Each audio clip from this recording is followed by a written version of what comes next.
السلام عليكم. هنحضّر مع بعض اليوم أكلة اقتصادية بدون لحوم وبدون دجاج. خلّونا الأول نسمّي بسم الله ونصلّي على الرسول عليه أفضل الصلاة والسلام ونبدأ الوصفة. معايا الفطر أو المشروم أو الشامبينيون. باغسله غسلة خفيفة تحت المَيّة، لو زوّدت غسل عليه هو مثل الإسفنجة بيشرب مَيّة كتير، فشطفة خفيفة جدًا وبانشّفه تمامًا من المَيّة. بعدين بنبدأ نقطّعه شرايح أو slice زي ما أنتم شايفين. خلّوا الشرايح يعني تبقى متوسطة كده، ما تبقاش خفيفة أوي عشان ما تدوبش في الاستوا يعني. على مقلاية هنضيف بصلة متوسطة متقطعة مكعبات صغيرة، معلقتين زيت زيتون أو زيت نباتي، معلقة زبدة كبيرة.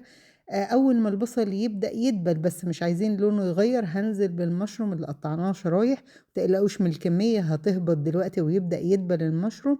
في دقيقتين 3 بيدبل المشروم زي ما أنتم شايفين، بنبدأ يعني نحمسه كده أو نحمّره حتى ياخد اللون الدهبي الخفيف.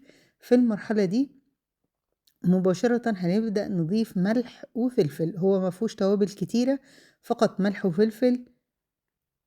وأنا ضِفت الملح بس ما اتصوّرتش. المهم بتنزلوا بكوباية من الشوربة، أنا ما كانش عندي شوربة فأضفتها مكعب مرقة.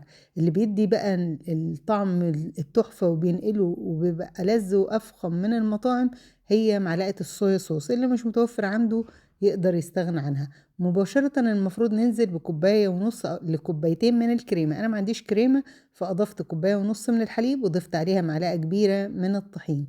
مثل ما أنتم شايفين كده بنبدأ نخلّيها تاخد غلوة والقوام بيبقى كريمي، نضيف عليها بقدونس للتزيين ومش قادرة أوصف لكم الريحة، مع شوية رز أبيض كده أو مكرونة. أنا كنت باضيف معاها دجاج وشرايح لحم، بس عندي بيفضّلوها مشروم فقط، كريمي والطعم غير طبيعي ومشبعة جدًا واقتصادية وسهلة في السريع، ما خدتش 15 دقيقة في الإعداد. لايك وشير، سلام عليكم.